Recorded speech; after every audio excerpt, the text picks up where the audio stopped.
ছেলের নাম সিয়া। আমি 2 দিন কথা বলছি স্যার। 7-8 বার ধর্ষণ করছে ওরে। ধর্ষণের চেষ্টা করা হয়েছে। বাবা মেয়ে একটু তর্কাতর্কি হয়েছে, হইতে মারছে, সেইটুকুনি আমার মেয়ের পিছে আর কি লাগছে। এটা আমারও তো কথা, যে আমারও তো ভাবতে এটা ঘৃণ্য লাগে।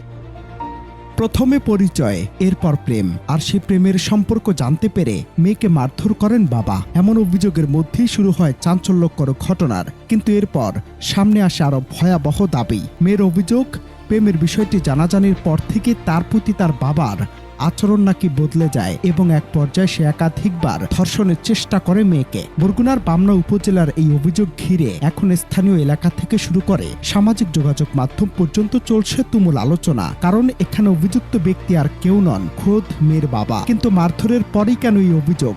যদি তাই হয় তাহলে কেন পালিয়ে গেল না বাবা? আসল সত্যিটা কি কে জানে? প্যান্ট পোষাইতো, প্যান্ট টানতো, যে আমার বুকে হাত দিছে। আমি এরকম শুয়েছিলাম পর আমার একটা হাত ছড়াইছে, আমি সে সময় আলাপ পাই নাই। পরে আরেকটা হাত যেই সরাইয়া আমার বুকে হাত দিছে তখন আমি আলাপ পাইছি। ছেলের নাম সিয়া। আমি 2 দিন কথা বলছি স্যার।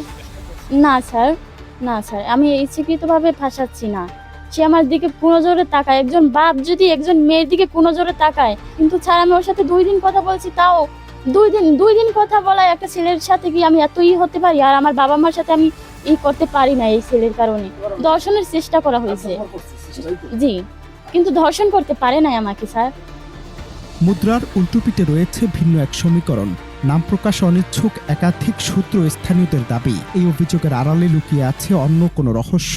জানা যায়, স্ত্রীর সাথে স্বামীর দীর্ঘদিনের পারিবারিক টানাপোড়েন চলছিল। স্ত্রী সবসময় তার বাবার বাড়িতে থাকতে চাইছেন, যা স্বামী মিরাজ কোনোভাবেই মেনে নিতে পারতেন না।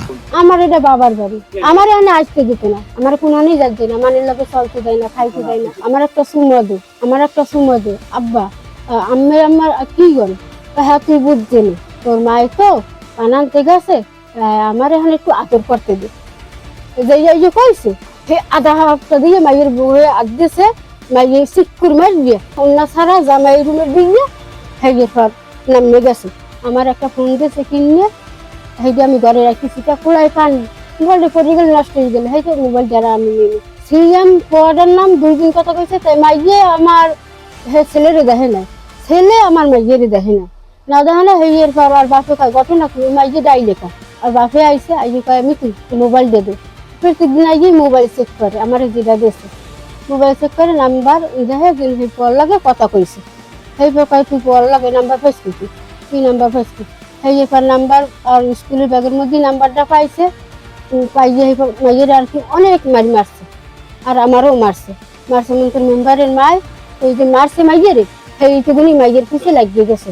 অন্যদিকে মেয়ের প্রেমে বাধা দেয়া এবং তাকে শাসন করা, সব মিলে বাবা মিরাজ যেন পরিবারের কাছে এক বিষাক্ত মানুষে পরিণত হয়েছিলেন। তাই প্রশ্ন উঠেছে, তবে কি মায়ের বাবার বাড়ির প্রতি অন্ধ টান আর মেয়ের প্রেমের পথে বাধা হয়ে দাঁড়ানোতেই পরিকল্পিতভাবেই ধর্ষণের নাটক সাজানো হয়েছে?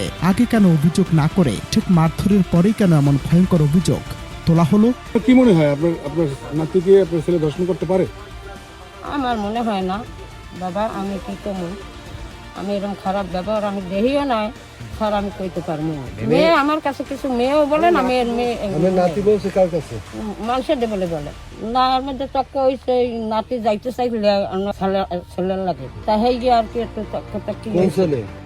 চারপাশের বাতাসে এখন কানা খুশা। তবে কি মেয়েটি তার প্রেমিকের কুপরামর্শে এমন ভয়ঙ্কর ফাঁদ পেতেছে? বাবার মতো পথের কাঁটাকে চিরতরে সরিয়ে দিতেই কি এই জঘন্য অভিযোগের তীর ছোড়া হয়েছে? এই প্রশ্নের উত্তর খুঁজতে গিয়ে যখন মেয়েটির প্রেমিকের সাথে যোগাযোগের চেষ্টা করা হয়, তখন তাকে পাওয়া যায়নি, যা সন্দেহের মাত্রাকে আরো বহুগুণ বাড়িয়ে দিয়েছে। তাছাড়া সবচেয়ে বড় খটকা লেগেছে অভিযুক্ত বাবা মিরাজের আচরণে। এমন গুরুতর অভিযোগ ওঠার পরও তিনি পালিয়ে যাননি কেন?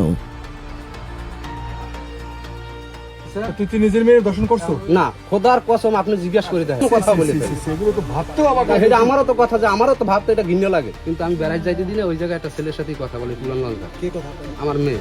যদি পরীক্ষাটা দিয়ে তারপর আমি যা করি করবো অনেক, ঠিক আছে? এখন এরপর কথা বলবো, এটা আমি ফিরেই রাখতে আছি, এই জন্য এই একটা সমস্যা, আর কোনো সমস্যা নেই। বর্তমান সমাজে আপন বাবার হাতে সন্তানের লাঞ্ছিত হওয়ার মতো জঘন্য ঘটনা যে ঘটে না তা নয়, কিন্তু বামনার এই ঘটনায় আসল সত্যি কে বলছে, বাবা নাকি মেয়ে? এটিকে কেবলই কোনো স্বার্থান্বেষী মহলের মিথ্যা অভিযোগ, নাকি বাবা নামক কোনো নরপিশাচের মুখোশ উন্মোচন? একদিকে যেমন একজন মেয়ের সম্ভ্রমের প্রশ্ন, অন্যদিকে একজন বাবার আত্মসম্মান ও পিতৃত্বের পবিত্রতা। দেশ জুড়ে যখন এই ঘটনা নিয়ে তোলপাড়, তখন জনমনে কেবল একটাই দাবি, সুষ্ঠু ও নিরপেক্ষ তদন্ত। মেয়েও বলছে ওই যে নেসার আঙ্কেলের ওয়াইফ তাসলিমা খালা, কেউ একজন ইউপি সদস্য সংরক্ষিত আসন, এর কাছে বলছে যে 7-8 বার ধর্ষণ করছে ওরে।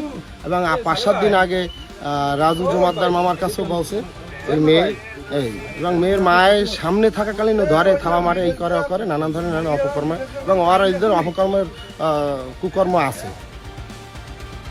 অনন্ত হাসান মাসুদ, বাংলা টিভি।